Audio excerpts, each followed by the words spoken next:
नमस्कार, प्रणाम भाइयों एवं बहनों। आज के इस कलयुग में सास और दामाद के रिश्ते को कलंकित करने वाली अलीगढ़ की सच्ची घटना आप सभी को सुना रहा हूँ। सुनिए और अपना आशीर्वाद दीजिए।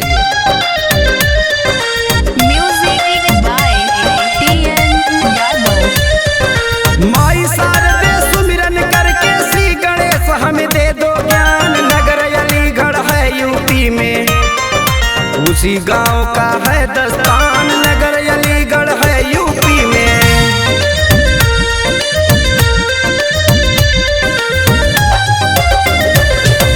हुए सास दामाद कलंकित, सारे लोग बड़े हैरान। कैसे इनमें प्यार जगा है, दोनों का डोला ईमान। कैसे इनमें प्यार जगा है।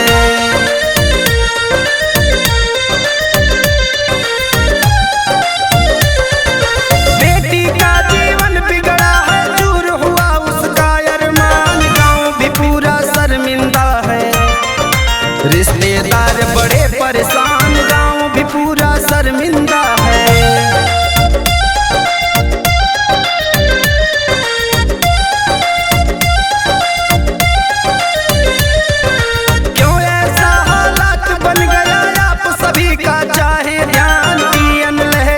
घटना को आला में करते हैं बखान। टीएन लहरी इस घटना को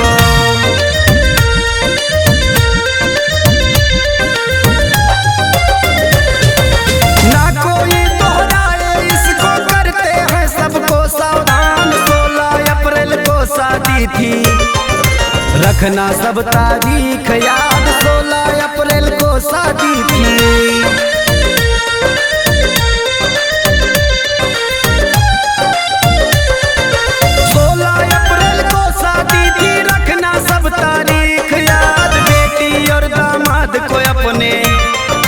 देना था उसको आशीर्वाद, बेटी और दामाद को अपने।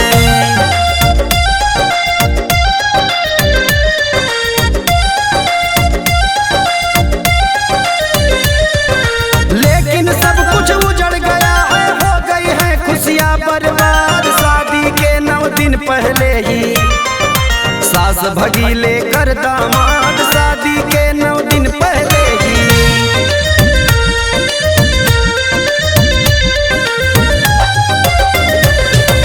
लगा दिया उसने मानो बेटी के जीवन में ही आग। सपने चकनाचूर कर दिए, भर न सकी बेटी की मान। सपने चकनाचूर कर दिए।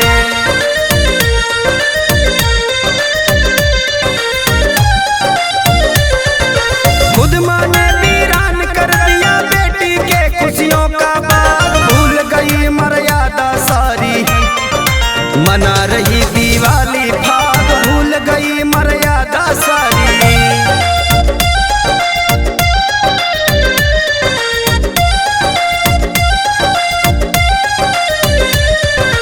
इस महिला का नाम है सपना, बेटी का है शिवानी नाम। जितेंद्र नाम है पति देव का, दूसरे राज्य में करता काम। जितेंद्र नाम है पति देव का।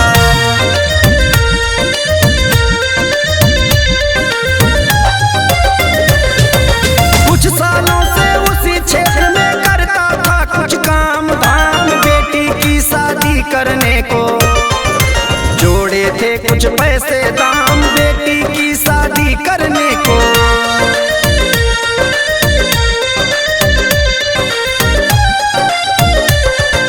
बेटी का रिश्ता था पक्का, पिता ने कर लिया है इंतजाम। तैयारी पूरी है इनकी, इनके दिल को है आराम। तैयारी पूरी है इनकी।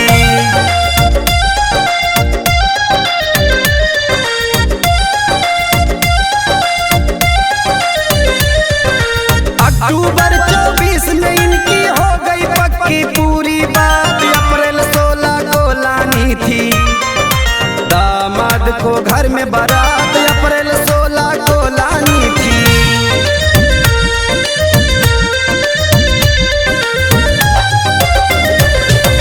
पर कामी कपटी दामाद ने बदल दिए इनके हालात। अपने सास पर डोले ऐसे घुमा दिए दिया उसके जज्बात अपने सास पर डोले ऐसे।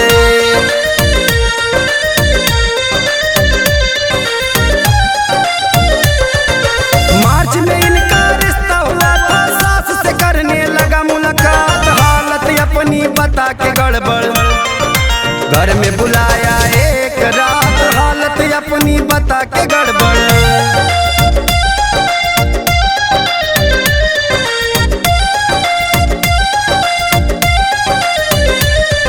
सास को आने दिया न वापस, रहा रात में उसके साथ, वो दामाद के जाल में फंसकर बहक गई उसकी वो सास, वो दामाद के जाल में फंसकर।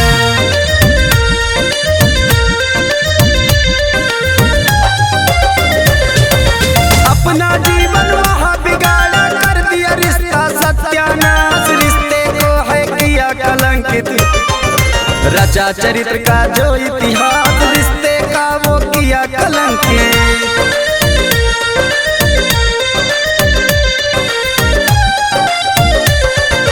फिर अपने घर लौट के आई, कोई कोई रहे बताए, राहुल नाम है उस लड़के का, दामाद जो बनने को आए, राहुल नाम है उस लड़के का।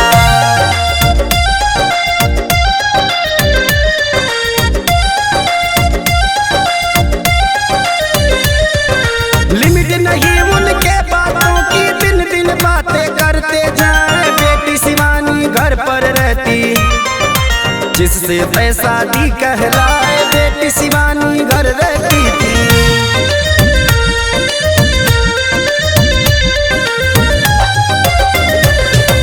बात शिवानी से ना करता, सास से बातें करता जाए, कुछ दिन से दोनों को देखकर शिवानी कुछ शंका आए, कुछ दिन से दोनों को देखकर।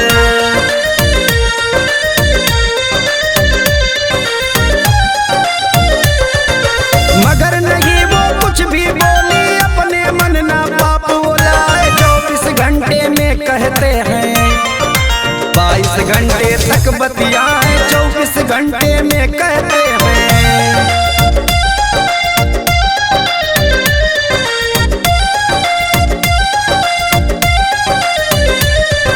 जो भी सुनता अचरज करता, अचरज वाली बात कहा है, कब सोते और कब खाते वो बात समझ में ये ना आया, कब सोते और कब खाते वो।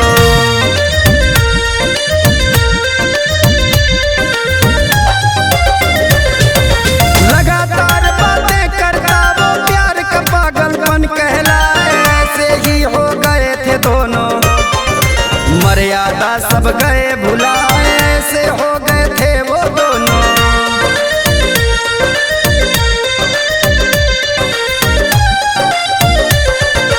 ना इनको रिश्तों की चिंता, दिए है मानो सब बिसराए, लक्षण इनके जानवरों के हैं, पशुओं सा व्यवहार निभाए, लक्षण इनके जानवरों से।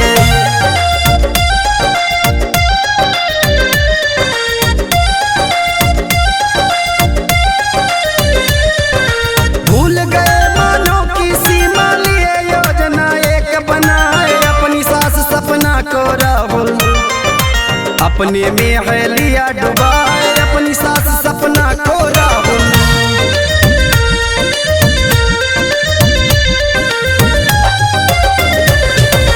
बेटी की शादी करने को चीजें जो जोड़ा कहलाए, नगदी पैसे जेवर गहने सब कुछ उसने लिया मगाए, नगदी पैसे जेवर गहने।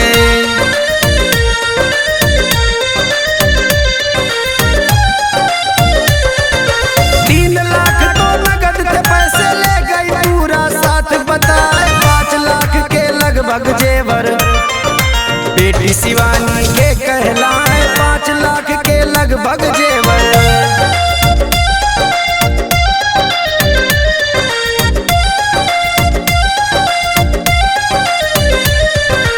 अपने साथ में सब कुछ ले गई, घर में कुछ भी छोड़ी ना, 10 रुपए भी नहीं बचे हैं, बेटी शिवानी रही बताए, 10 रुपए भी नहीं बचे हैं।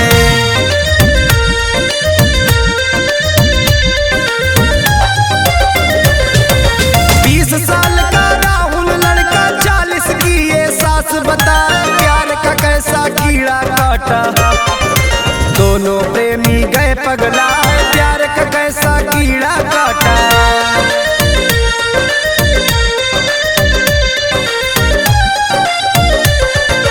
पति जितेंद्र था आया घर पर, जो बाहर रहता बतलाए, होने वाले पति को माने, लिया है अपना पति बनाए, होने वाले पति को माने।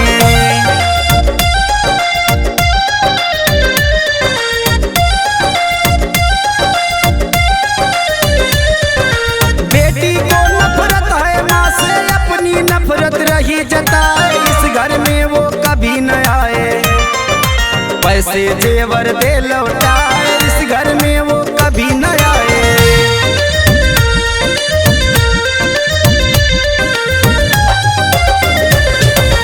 ऐसी माना किसी की हो दिया है, माँ का नाम घटाए, घोटे गला विश्वासों का जो तार तार रिश्ता कर जाए, घोटे गला विश्वास का मेरे।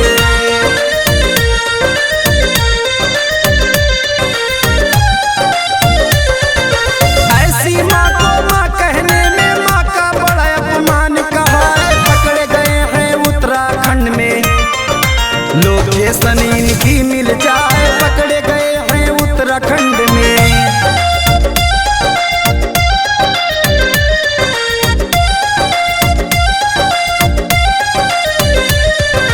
पाप सजा से धुल ना सकता, चाहे जितनी सजाए पाए, लिखा निरंजन सेन ने आला, टीएन लहरी रहे सुना।